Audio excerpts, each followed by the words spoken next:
নমস্কার, ওরুস কিচেনোলজিতে সবাইকে আবার স্বাগত জানাচ্ছি। আজকে আমি প্রেজেন্ট করছি একটা হাই প্রোটিন স্যালাড।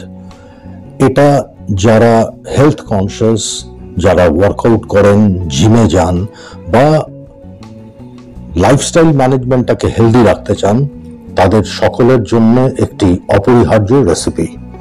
খুব সহজ, সুস্বাদু এবং অবশ্যই স্বাস্থ্যকর। আমার চ্যানেল ওরুস কিচেনোলজিকে সাবস্ক্রাইব করার জন্য অনুরোধ করছি। ভিডিও ভালো লাগলে লাইক দেবেন, শেয়ার করবেন, আমাকে কমেন্ট করে জানাবেন। রেসিপির জন্য নিয়েছি সাধারণ যে ছোলা বা কালো ছোলা আর গোটা সবুজ মুগ ডাল। ছোলাটা পরিমাণে বেশি, মুগ ডালটা সামান্য কম। এগুলো খুব ভালো করে ধুয়ে, বেশ কয়েকবার ধুয়ে 48 ঘন্টা একটা ভেজা মখমলের কাপড়ে, ভেজা বলতে সামান্য ড্যাম্প ক্লথ যেটা বোঝায়, জলে ভিজিয়ে নিংড়ে তার মধ্যে 48 ঘন্টা ঝুলিয়ে রেখে দেবেন কোথাও। মাঝে মাঝে একটু জলের ছিটে এই কাপড়ের মধ্যে দেবেন। খেয়াল রাখবেন যে এই জার্মিনেশন বা স্প্রাউটস তৈরির জন্য জল এবং বাতাস দুটোই ম্যান্ডেটরি। এটা আমরা খুব ছোটবেলায় ফিজিক্যাল সায়েন্স বা ফিজিক্সে পড়েছি, সবাই জানি। দুটো পেঁয়াজ নিয়েছি, পেছন থেকে রুটটা আমি ফেলে দিলাম। তারপরে এইভাবে কেটে নিন, লম্বা করে মাঝখান দিয়ে একটা হাফ করলাম। তারপর ছোট ছোট টুকরো, টুকরোগুলো যাতে বড় না হয়, আবার একেবারে ছোট যাতে না হয়। এই রেসিপিটা অসাধারণ একটা রেসিপি। আমি অনুরোধ করব এটা অবশ্যই বানাবেন। ছোলা এবং মুগ ডাল ছাড়াও অন্যান্য জিনিসের মধ্যে লোবিয়া দিতে পারেন, রাজমা দিতে পারেন। যেভাবে ভেজিটেবল প্রোটিন কন্টেন্টকে যতটা হাই করা যায় সেটা অতি অবশ্যই করতে পারেন। খুব অপরিহার্য জিনিস হচ্ছে যেটা দেবেনই, সেটা হচ্ছে শসা। আমি দুটো শসা নিয়েছি, সাইড থেকে কেটে। আমাদের মা, দিদিমা, ঠাকুমারা এইভাবে সাইডে কেটে একটু ঘোরাতেন, একটা আঠা বেরোয়, সেই আঠাটা এইভাবে আমি ফেলে দিচ্ছি। এটা করলে শুনেছি যে শসা তেঁতো হয় না। ইচ্ছে হলে করবেন, ইচ্ছে না হলে করবেন না। আমি দুদিক থেকেই এইভাবে আঠাটা বা কষটা একটু বার করে দিলাম। তারপরে একটা পিলার দিয়ে শসাটা ছাড়িয়ে নিচ্ছি। শসা ভালো করে ছাড়ানো হয়ে গেলে ঠিক পেঁয়াজ যেরকম পিস করেছি সেই একইভাবে করব। প্রথমে দেখুন লম্বা করে আমি ভাগ করলাম, তারপর চওড়া করে ভাগ করে এই এক একটা পার্টকে, এক একটা পোর্শনকে দেখুন আমি 3টে বা 4টে ভাগে ভাগ করে তারপরে নাইফ দিয়ে সমান সাইজের টুকরো করে নিলাম। এরই মধ্যে একটা ছোট বাটিতে একটু গরম জল দিন, সামান্য 1 চিমটে নুন দিন। নুনটা ভালো করে একটা স্পুন দিয়ে মিশিয়ে দিলাম। অল্প একটু পনির আমি নিয়েছি 50 গ্রামের মতো। এটার কোনো মাপ নেই, বেশিও নিতে পারেন, কমও নিতে পারেন, ইচ্ছে না হলে নাও দিতে পারেন। কিন্তু পনির একটা ভেজিটেবল প্রোটিন।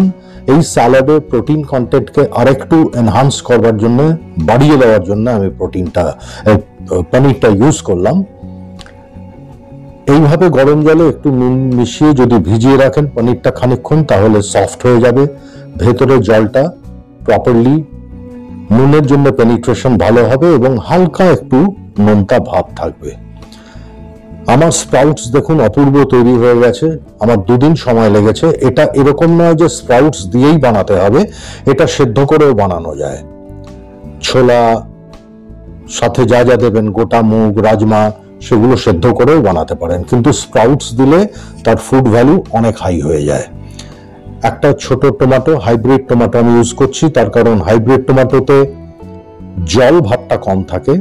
প্রথমে যেটা আই বলে, টমেটোর যেটা চোখ, সেটা কেটে ফেলে দিলাম দুটো হাফ করে। দেখুন এই যে আমি কেটে দিচ্ছি, আই অফ দ্য টমেটো এটাকে বলে। এটা ফেলে দেবেন।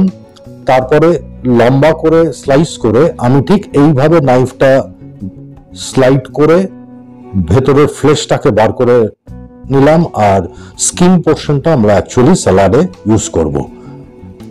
ফ্লেশটা, ভেতরের যে ফ্লেশটা, যাতে ওয়াটার কন্টেন্ট অনেক হাই, সেই ফ্লেশটা আমরা স্যালাডে দেব না। একই রকম সমস্ত টুকরোগুলো করার চেষ্টা করবেন, তাহলে দেখতে যেমন ভালো লাগবে, খাওয়ার সময়ও ফিলিংটা আমাদের মুখের ভেতরে প্যালেটের যে ফিলিংটা সেটা খুব ব্যালেন্সড হবে। একটা কাঁচা লঙ্কা দিয়েছি, ঝাল অনুযায়ী দেবেন কম বেশি। খুব ছোট করে এটা আমি চপ করে দিচ্ছি যাতে বেশি ঝাল না লাগে। বাড়িতে বাচ্চা থাকলে পরে এটা স্কিপ করবেন, কাঁচা লঙ্কা দেওয়ার দরকার নেই। নিয়েছি খানিকটা লেটাস, আমি নিয়েছি আইসবার্গ লেটাস। দেখুন এটার একটা ঠিক বাঁধাকপিতে যেরকম একটা রুট পোর্শন থাকে সেটা আছে, সেটাকে কেটে ফেলে দিতে হবে। এটা কিন্তু খাওয়া যাবে না, এটা হজম হবে না, সেই জন্য এটা কেটে আমি বার করে দিলাম। ঠিক এইভাবে কাটবেন ট্রায়াঙ্গুলার ফর্মে, এটাকে ডিসকার্ড করুন, ফেলে দিন। এবারে যতটা এখানে দেখছেন লেটাস পাতা, এটা খুব ভালো করে আগে ধুয়ে নেবেন, একটু জলটা শুকিয়ে নেবেন, তারপরে ব্যবহার করবেন। এটা কিন্তু ডিরেক্ট র খেতে হয়। আমি একই মাপে এটা কেটে নিচ্ছি। খানিকটা লেটাস আমি রেখে দিয়েছি ফাইনাল গার্নিশ করবার জন্য। এগুলোকে চপ করে নিলাম, আমি দেখিয়ে দিলাম কিভাবে চপিংটা করতে হবে। ঠিক এইভাবে যেভাবে শসা, পেঁয়াজ, টমেটো যেরকম সাইজে চপ করেছি, একই সেম সাইজে চেষ্টা করলাম লেটাসগুলোকে চপ করে নিতে। এক মুঠো ধনেপাতা অবশ্যই দেবেন, খুব ছোট করে চপ করুন। ঠিক এইভাবে ধনেপাতার পাতার অংশ এবং ডাঁটি দুটোই ইউজ হবে, এটা ফ্লেভারটাকে এনহ্যান্স করবার জন্য। এবং ধনেপাতা বলা হয় যে ব্লাড সার্কুলেটরি সিস্টেমের জন্য খুব উপকারী, প্রপার টোনিংটা বজায় রাখে ব্লাড ভেসেলসের, আর্টারি এবং ভেন্সের। পনিরগুলো একটা স্পুন দিয়ে জল থেকে তুলে দিয়ে দিলাম। লাগছে দুটো পাতিলেবুর রস, একটা স্কুইজার দিয়ে আমি একটা বাটিতে এটা কালেক্ট করে নিলাম। এই যে আমি দেখিয়ে দিচ্ছি, স্কুইজার না থাকলে এমনি রসটা বের করে নেবেন। আর অতি অবশ্যই একটু চেষ্টা করবেন এটা দেওয়ার রোস্টেড পিনাটস, রোস্ট করা। রাস্তায় বিক্রি হয় কলকাতায় বিভিন্ন জায়গায়, বাইরেও বিক্রি হয় বালিতে ভাজা বাদাম যেটাকে বলে সেটা। আমি ওয়াসাবি রোস্টেড বাদাম ইউজ করলাম, এক্সেলেন্ট টেস্ট, দারুণ একটা ফ্লেভার থাকে এবং প্রোটিন কন্টেন্ট অনেক হাই হয়। একটু দিয়ে দিচ্ছি ব্রয়েল করা জিরে গুঁড়ো করে, সামান্য একটু ব্ল্যাক সল্ট বা বিট নুন, খুব অল্প অল্প যাবে এগুলো, কোনোটাই বেশি যাবে না। হাফ টিস্পুনের মতো চাট মশলা, আমি এক্সট্রা নুন আর ব্যবহার করছি না কারণ চাট মশলাতে নুন থাকে, প্লাস আমি বিট নুন ব্ল্যাক সল্টটা ইউজ করেছি।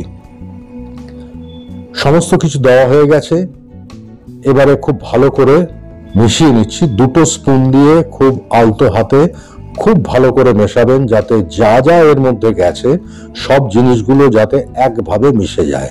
এই স্টেজে নুনটা একটু চেক করে নিন, আমার একদম পারফেক্ট আছে। Absolutely tasty healthy protein salad তৈরি। এবার আমরা প্লেটিং করছি ফাইনালি। একটা প্ল্যাটারের মধ্যে দেখুন আমি দুটো বড় লেটাসের পাতা নিয়ে সুন্দর করে দিয়ে দিলাম, তার উপরে পুরো স্যালাড যেটা বানিয়েছি সেই মিক্সচারটা দিয়ে ওপর থেকে একটু রোস্ট করা যে বাদাম ওপর থেকে ছড়িয়ে দিচ্ছি। ভিডিও এবং রেসিপি ভালো লাগলে আবার রিকোয়েস্ট করছি, প্লিজ লাইক করবেন, শেয়ার করবেন, কমেন্ট করবেন, সাবস্ক্রাইব করুন উরুস কিচেনোলজিতে। আপনার সাবস্ক্রিপশনের অপেক্ষায় থাকলাম। ভালো থাকবেন, ধন্যবাদ।